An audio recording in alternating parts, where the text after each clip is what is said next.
Jack Miller adjusted his tie and took a deep breath. The courtroom in Cedar Springs buzzed with anticipation. Rows of weathered faces, belonging to farmers and their families, stared at him with hope and desperation. Across the aisle, the polished team of corporate lawyers sat with an air of smug confidence. The stakes were enormous. Hundreds of acres of farmland were at risk of being seized by Sterling Agro, a powerful conglomerate accused of manipulating contracts to force families off their land. Jack had always believed in justice, but today was different. This was not just a legal battle, it was a war for the soul of his community. Standing behind the plaintiff's table, he locked eyes with Samuel Brooks, an elderly farmer whose family had tilled their land for generations. Samuel gave Jack a small, trusting nod, and Jack knew he couldn't fail. The judge entered, calling the courtroom to order. Jack rose, his voice steady but charged with passion. "Your Honor, members of the court," he began, "this case is about more than legalities. It's about families, futures, and fairness. Sterling Agro has manipulated contracts, exploited legal loopholes, and used its wealth to prey on these hard-working people. Today, we seek not just justice, but the truth." Jack methodically laid out his case, presenting damning evidence. Altered contracts, correspondence implicating Sterling Agro executives, and testimony from a whistleblower. He walked the jury through the complex schemes, his language clear and compelling. "They thought they could bury their misdeeds under layers of paperwork," he said, his voice rising. "But they underestimated the strength of this community and the power of the law." Opposing counsel, led by the sharp and ruthless Martin Linton, fought back fiercely. Linton dismissed Jack as a young, inexperienced lawyer driven by idealism rather than facts. But Jack was relentless, countering every argument with precision. When the defense called their key witness, a corporate executive, Jack cross-examined him with surgical focus. "Mr. Hale," Jack said, leaning slightly on the witness stand, "can you confirm the signature on this document?" He held up an agreement that supposedly transferred land ownership. "Yes," Hale replied, his confidence wavering. "And yet," Jack continued, pacing, "our forensic expert has testified that this signature was copied and pasted digitally from another document. Can you explain that?" Hale stammered, and the courtroom erupted in murmurs. Jack turned to the jury. "This isn't just about fraud. It's about a deliberate attempt to destroy lives for profit. And it stops here." The trial ended with a powerful closing statement. Jack's voice trembled with emotion as he pointed to the farmers in the audience. "These are not just clients. They are people who trust us to protect them. The law should be a shield for the vulnerable, not a weapon for the powerful." The verdict was a victory. The jury ruled in favor of the farmers, nullifying the fraudulent contracts. Cheers erupted in the courtroom, and Jack was embraced by Samuel Brooks, tears streaming down the old man's face. But Jack's triumph didn't go unnoticed. Among the spectators sat Henry Whitaker, the state's attorney general, whose connections to Sterling Agro ran deep. Whitaker's face was unreadable, but his gaze lingered on Jack for a moment too long. That evening, as Jack celebrated with the farmers, his best friend and colleague, Mark Davis, pulled him aside.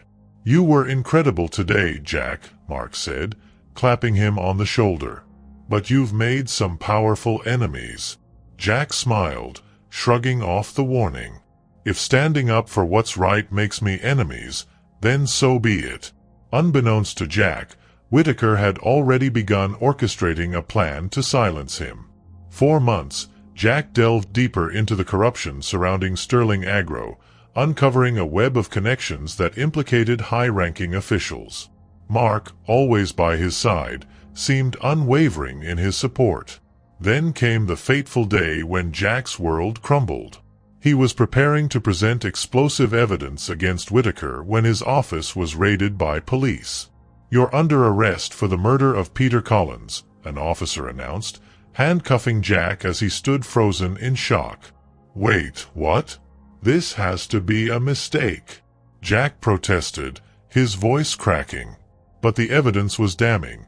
Blood-stained clothes found in his office, text messages linking him to the victim, and a motive fabricated from thin air.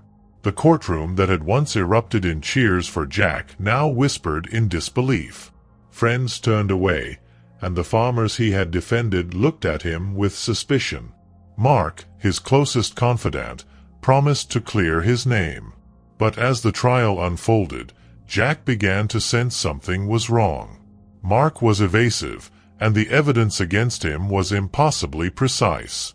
It wasn't until after his conviction, when Jack was sentenced to life in Folsom State Prison, that the horrifying truth emerged.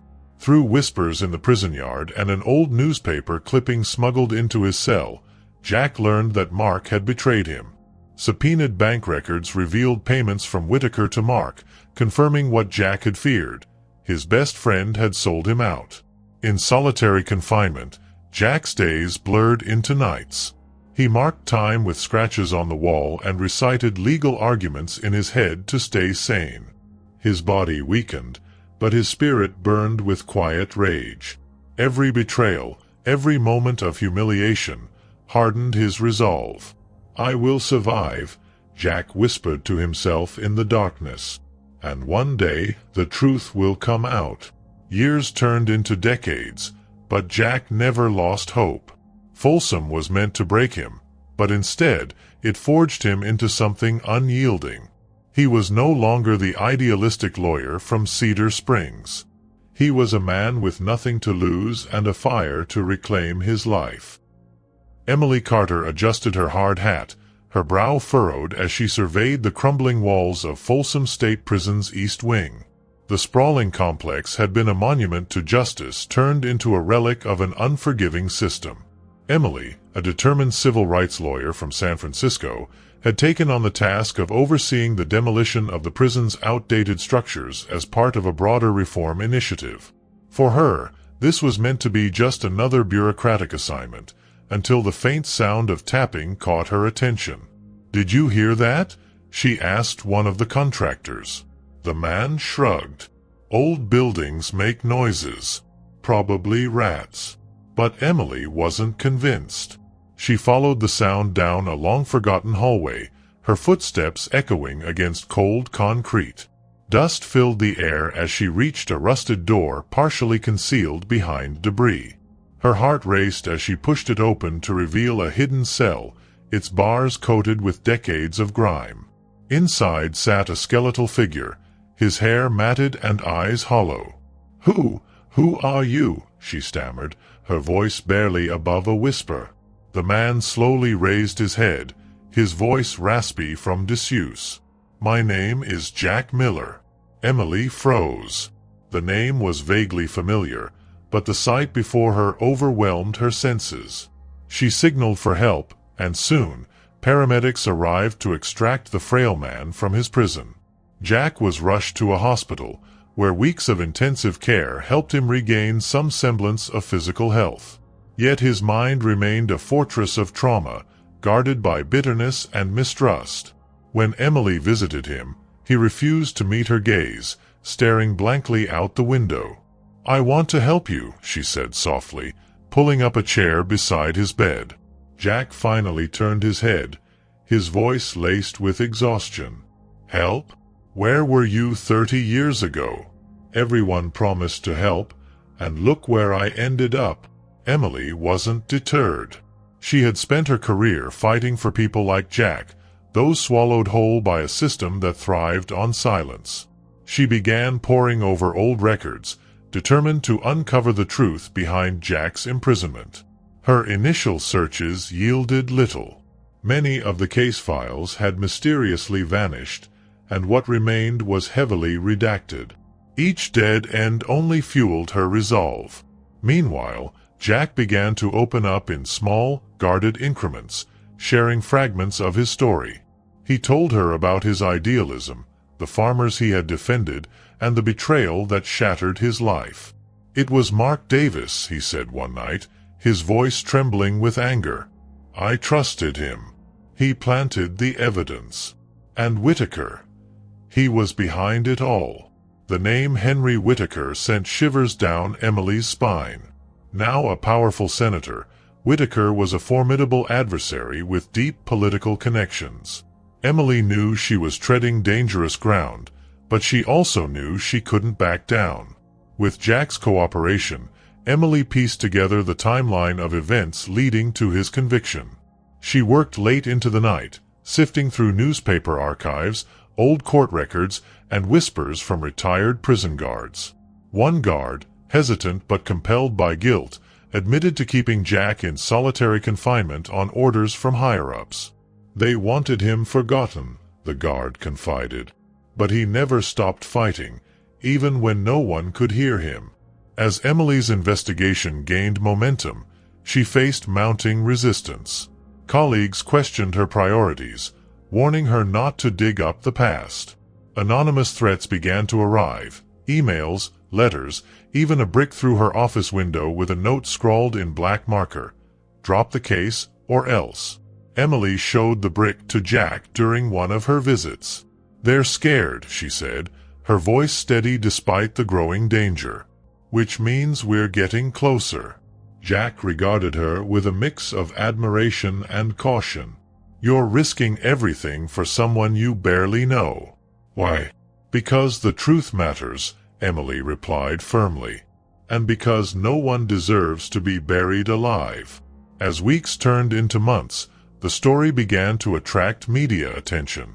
A journalist uncovered leaked information about Jack's hidden cell, framing it as one of the greatest miscarriages of justice in modern history. The public outrage was swift and fierce.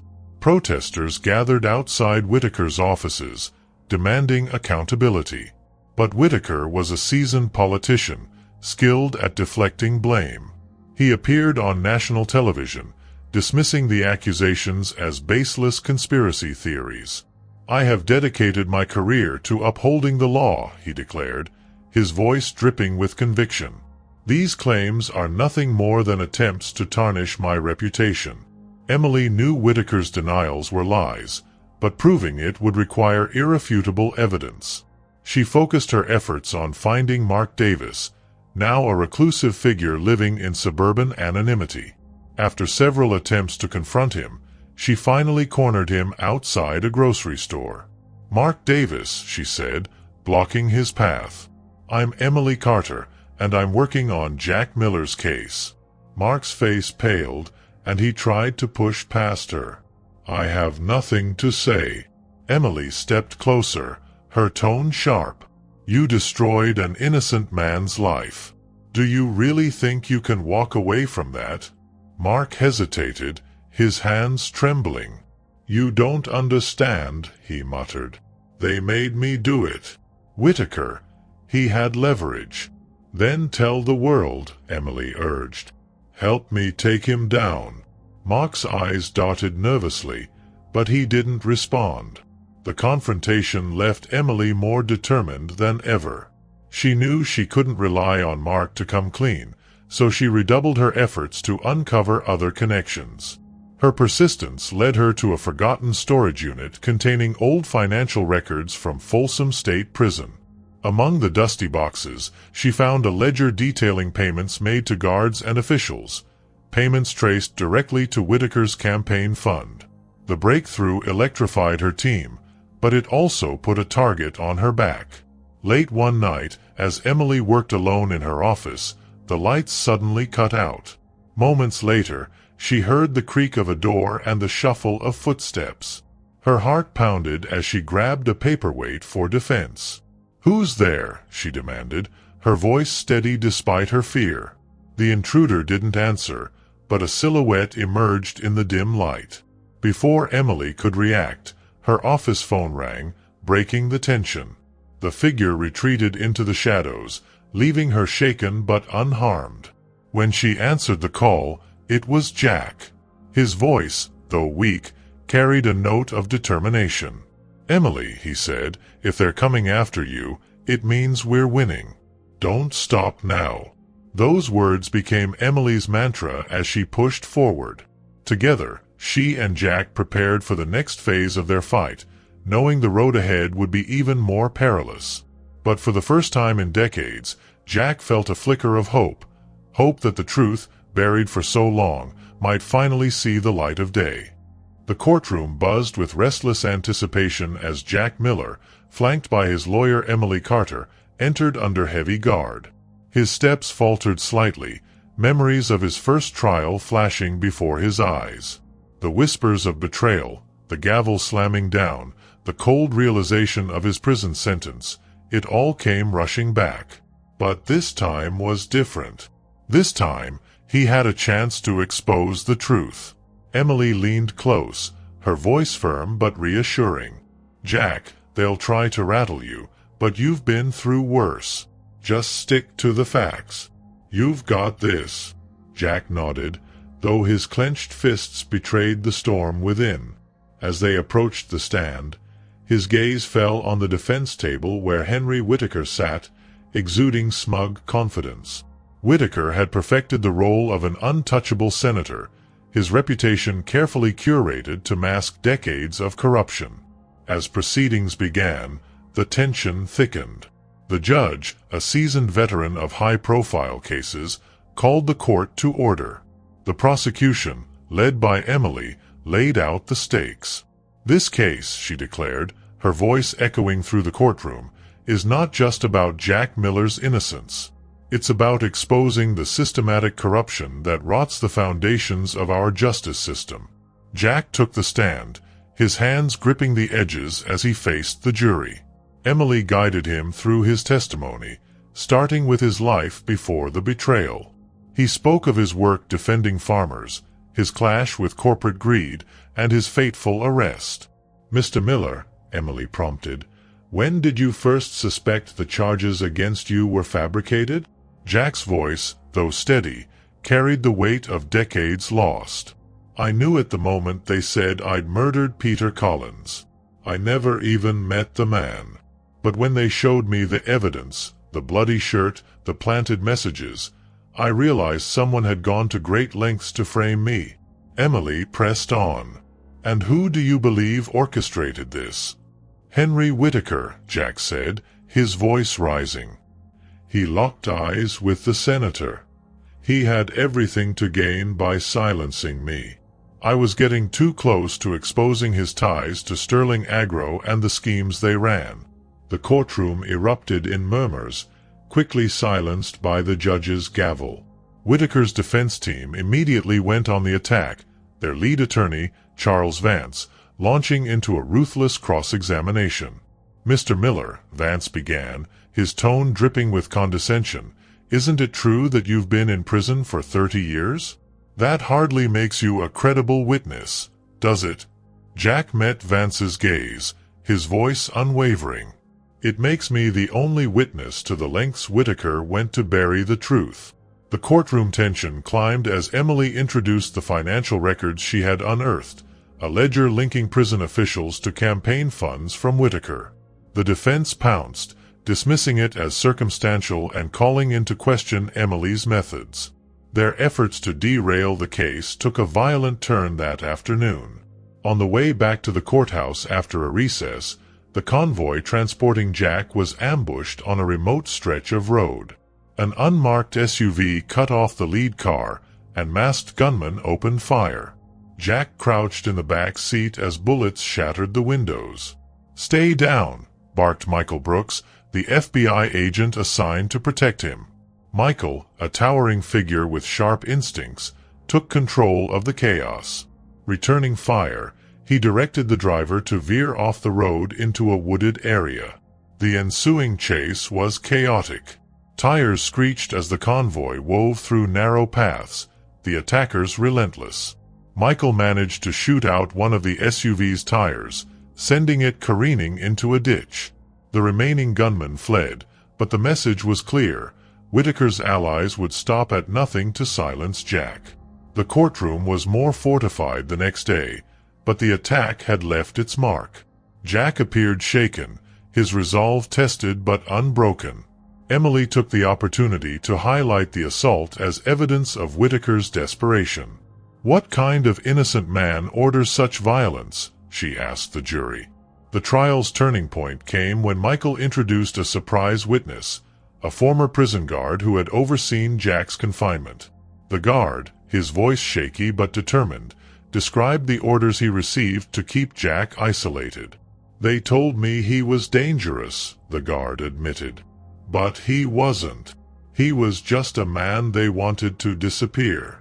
And the orders came from higher up, Whitaker's office. The revelation stunned the courtroom. Whitaker's composed demeanor faltered for the first time, a flicker of panic crossing his face. His lawyers scrambled to discredit the guard, but the damage was done. As Jack returned to the stand for his final testimony, he took a deep breath. The courtroom fell silent as he began to speak. "I lost everything. My career, my family, my freedom. But the worst part wasn't the years in that cell. It was knowing that people like Henry Whitaker could destroy lives without facing any consequences." His voice broke slightly, but he pressed on. "I'm not here just for myself. I'm here for every person who's been silenced by this system. For the farmers I couldn't protect. For the truth." The jury was visibly moved, some wiping away tears. Even the judge leaned forward, captivated by Jack's words. Emily closed the day with a powerful argument. This trial isn't just about Jack Miller. It's about whether we, as a society, will tolerate corruption and cruelty. Senator Whitaker thought he was untouchable. It's time to show him otherwise. As court adjourned, Emily and Michael escorted Jack through the throngs of reporters outside. Cameras flashed and questions were shouted, but Jack kept his head high. That night, Emily gathered her team. "We're close," she said, her voice firm. "But Whitaker's not going down without a fight. We need more. Witnesses, records, anything." Michael nodded. "I'll keep digging. But we need to be ready. This could get even more dangerous." Jack, despite the weight of the day, managed a faint smile. "Danger doesn't scare me anymore. 30 years in a cell taught me one thing. You can't bury the truth forever." As the team prepared for the next battle, the stakes couldn't have been higher. For Jack, it was more than a trial. It was the fight of his life, and he wasn't going to lose again. The dim glow of a desk lamp illuminated Emily Carter's office, papers strewn across her desk like the aftermath of a storm. It was late, and the silence outside felt oppressive. Emily tapped furiously on her laptop, her search for damning evidence against Senator Whitaker intensifying. Jack Miller's case had captured national attention, but it also painted a target on their backs. She leaned back, rubbing her temples, when a faint creak made her freeze. The hair on her arms rose as she realized she wasn't alone. Shadows shifted in the corner of her vision. Instinctively, she reached for her phone, but before she could dial, the office door burst open. 2 masked intruders rushed in. Emily scrambled backward, knocking over her chair. "What the hell do you want?" she shouted, her voice steadier than she felt. One of the men lunged at her, but Emily darted out of reach, grabbing a heavy paperweight. She swung it with all her strength, connecting with his shoulder. The man cursed, staggering back. The second intruder, quicker than his partner, grabbed her arm and twisted it, forcing her to drop the makeshift weapon. Emily struggled, her adrenaline spiking. "Help!" she screamed, her voice echoing in the empty hallway. The first man shoved a stack of files into a bag while the second dragged her toward the corner of the room. The sound of heavy footsteps pounded up the stairs. The door slammed open, and Michael Brooks, gun drawn, entered the room like a whirlwind. "Get off her!" he barked. The intruder holding Emily hesitated for a split second, and Michael seized the opportunity. With a calculated move, he tackled the man, knocking him to the ground. The second intruder bolted for the window, leaping through the shattered glass and disappearing into the night. Emily clutched her arm, panting. "They took the files," she said, her voice shaky. Michael pinned the remaining intruder to the floor, securing his hands with a zip tie. "Not all of them," he growled. "We'll see what he knows." The police arrived minutes later, and the man was taken into custody. Emily, though rattled, refused to leave the scene until she'd assessed the damage. Many of her files on Jack's case were missing, but her most critical discovery, Whitaker's financial records, was still safe, hidden in a secure drive. The attack only deepened Emily's resolve.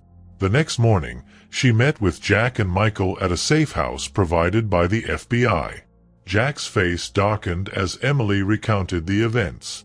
"They're desperate," he said, his voice low. "Whitaker knows we're closing in." Michael nodded. "We've got the guy from last night in custody.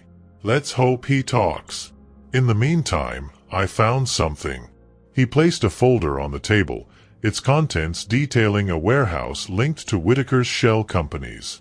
Emily scanned the documents. "This could be where they're hiding more evidence. If we can connect it to the payments and the cover-up." Jack leaned forward. "Then we can finally corner him." Michael hesitated. "It's risky. If Whitaker's using it, it'll be heavily guarded." Emily met his eyes. "We don't have a choice." That evening, the three of them prepared for the operation. Emily insisted on coming along, despite Michael's objections. "I'm not sitting on the sidelines," she said firmly. The warehouse loomed on the outskirts of town, its corrugated metal walls casting eerie shadows under the moonlight. Michael parked the car a block away, handing Jack a flashlight and Emily a communication device. "Stay close," he instructed. The air was thick with tension as they approached the building. Michael picked the lock on a side door, and they slipped inside. The interior was dimly lit, rows of crates and filing cabinets stretching into the darkness. Emily and Jack began rifling through the cabinets, photographing documents that linked Whitaker to illegal campaign contributions and bribes. Michael kept watch near the entrance, his hand on his holstered weapon.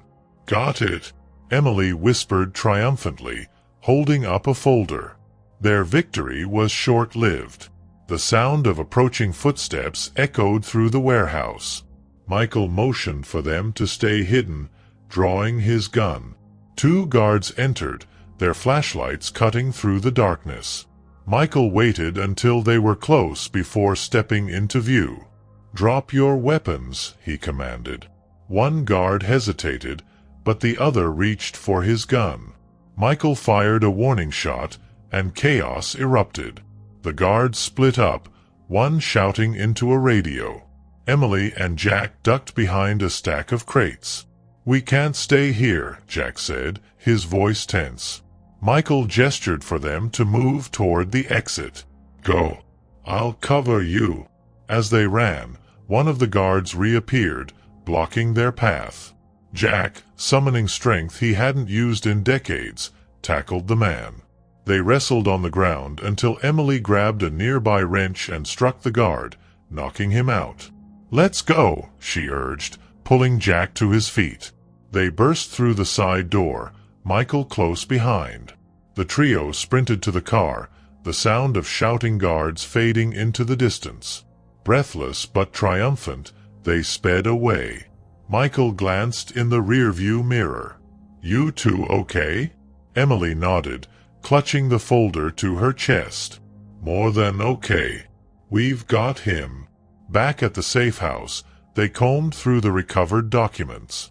One file contained a detailed list of transactions and correspondence between Whitaker and his accomplices.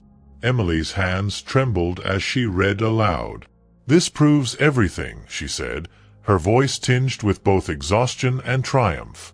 "The payments, the bribes, the orders to frame Jack, it's all here." Jack's eyes glistened with emotion. For the first time in decades, the weight of his past felt lighter. "You did it," he said, his voice barely above a whisper. Emily placed a hand on his shoulder. "No, we did it. And now it's time to finish this." With the trial resuming in 2 days, They knew the next steps would be the most dangerous yet. But as they prepared their case, one thing was clear. Whitaker's web of lies was unraveling, and justice was finally within reach. The courtroom was packed to capacity as Jack Miller and Emily Carter returned for what was expected to be the most decisive day of the trial. The evidence recovered from the warehouse had been presented the day before, sending shockwaves through the proceedings. Whitaker's once unshakable confidence had begun to crack. Yet, as Jack sat at the plaintiff's table, his hands steady, he knew the battle was far from over. Emily had spent the night preparing for her closing argument. Across the courtroom, Whitaker's legal team huddled around the senator, their whispered exchanges filled with urgency. It was clear they were scrambling. The judge called the court to order, and the first witness of the day was brought in, an accountant who had worked for one of Whitaker's shell companies. His testimony corroborated the documents Emily had uncovered. The money transfers were deliberate and systematic, the accountant explained, nervously adjusting his glasses. I didn't realize their full implications until now. Emily followed up with sharp questions, weaving a narrative that laid bare Whitaker's corrupt empire. When the defense cross-examined, they resorted to intimidation tactics, but Emily had anticipated their every move. As the session progressed, tension in the room grew palpable. Reporters typed feverishly, capturing every twist and turn. Emily knew the case was gaining traction with the jury, but the defense still had cards to play. During a recess, Emily, Jack, and Michael Brooks convened in a small conference room. Michael had been monitoring Whitaker's allies and brought troubling news. "I've intercepted some chatter," he said, lowering his voice. "Whitaker's team is planning something.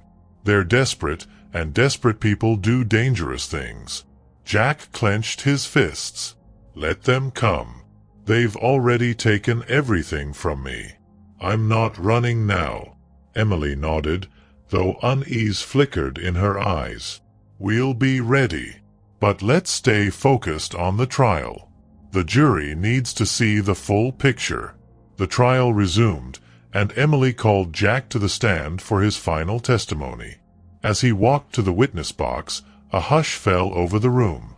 Jack sat down, his posture erect, his gaze unwavering.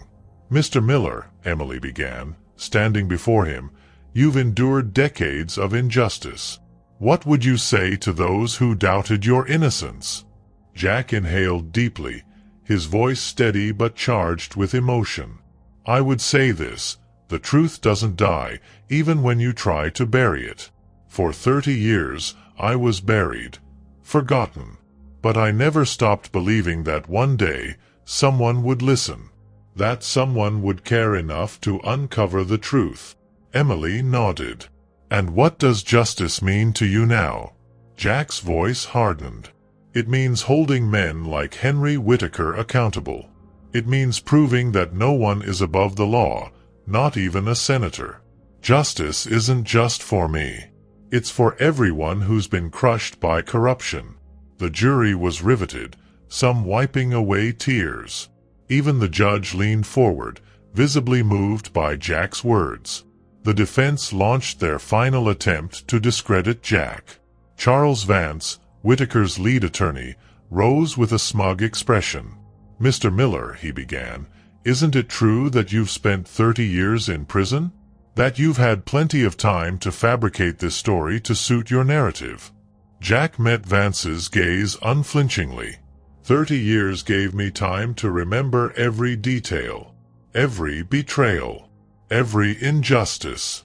If you think I'm lying, look at the evidence. It speaks for itself."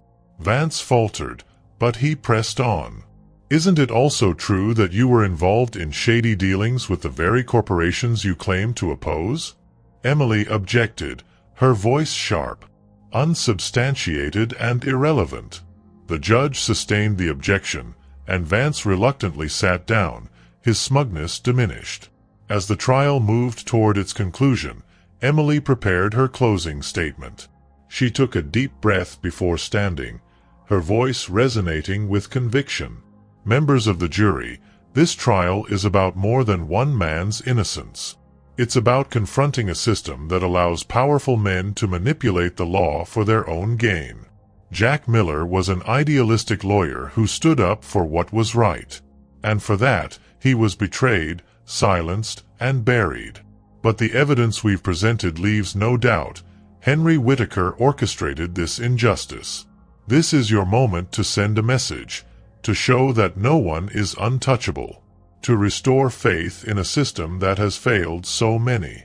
The power is in your hands to deliver justice, not just for Jack, but for everyone who has been silenced by greed and corruption. As Emily sat down, a ripple of applause broke out before the judge silenced the courtroom.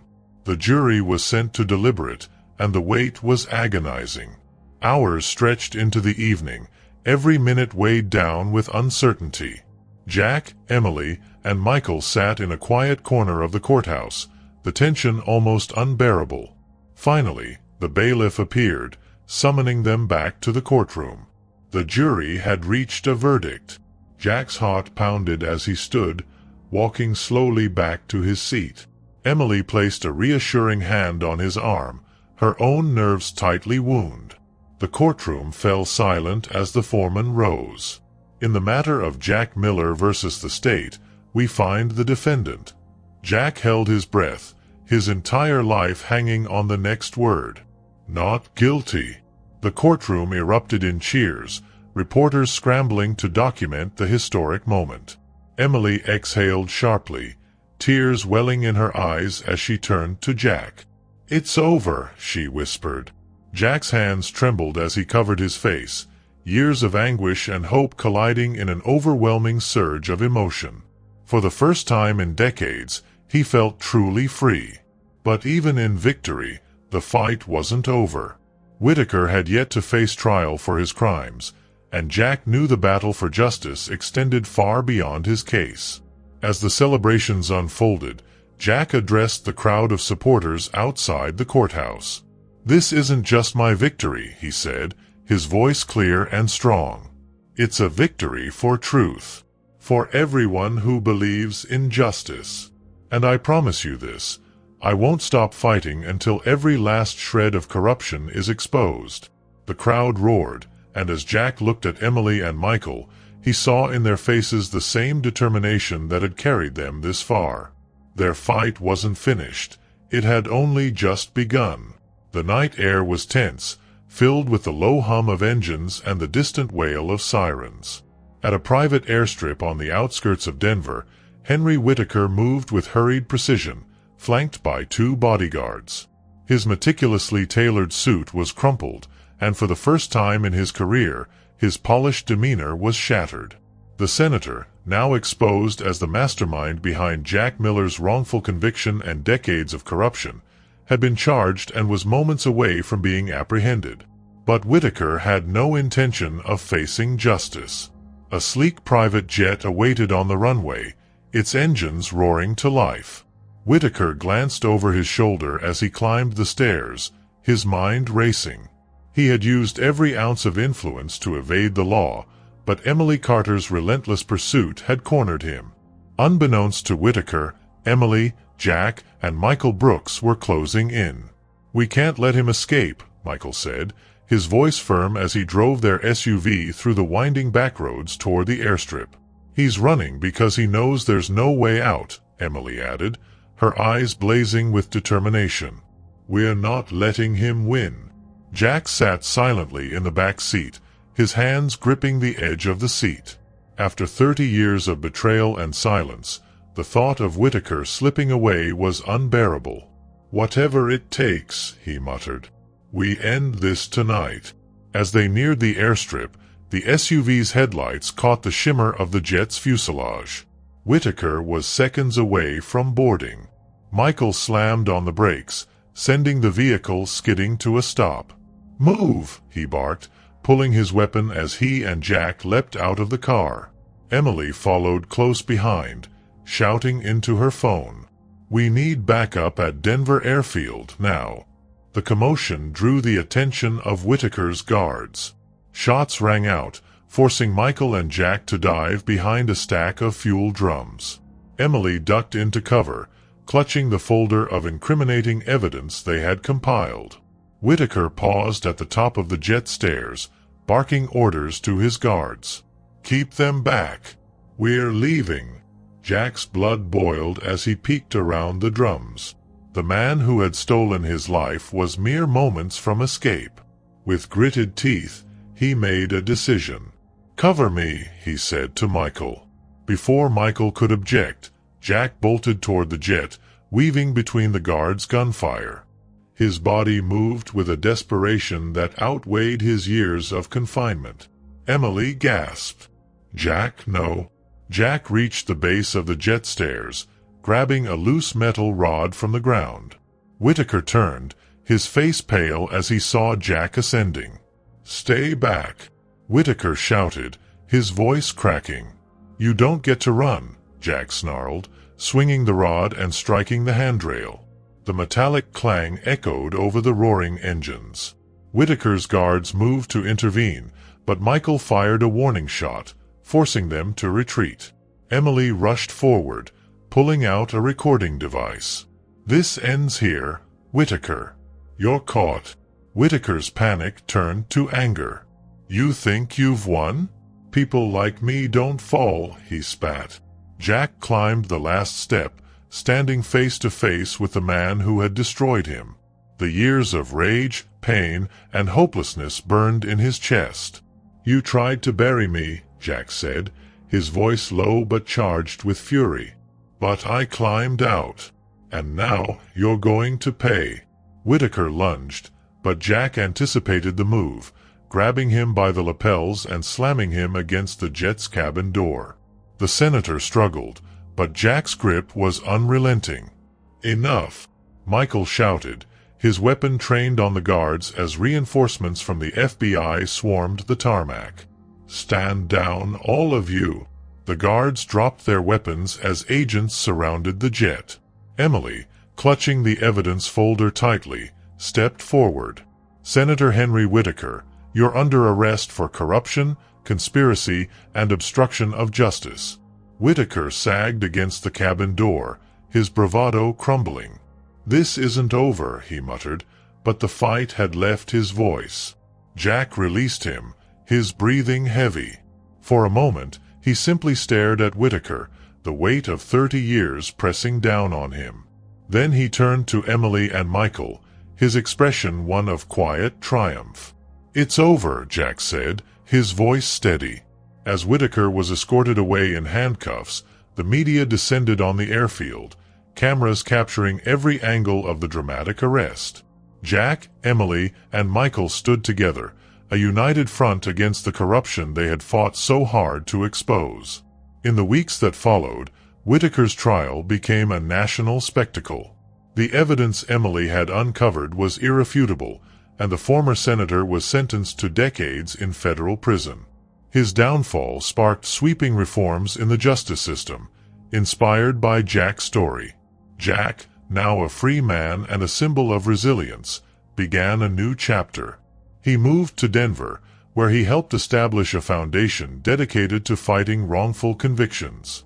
Emily continued her work as a civil rights attorney, and Michael remained a relentless force within the FBI, dismantling corruption wherever it hid. One evening, the trio gathered at Jack's modest home, sitting on the porch as the sun dipped below the horizon.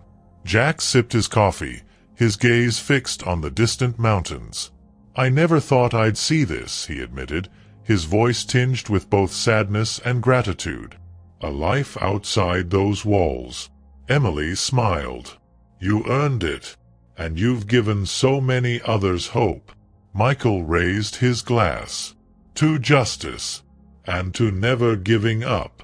Jack nodded, a rare smile spreading across his face. For the first time in decades, he felt a sense of peace. As the stars began to dot the night sky, Jack leaned back in his chair, his heart lighter than it had been in years. Whitaker was behind bars, and the truth had finally prevailed. Though the scars of his past would never fully fade, Jack knew he had reclaimed something far greater than what had been stolen from him: the power to move forward. And forward he would go, one step at a time. If you enjoyed the story and want to see more content like this, support the channel by subscribing, liking, and turning on notifications.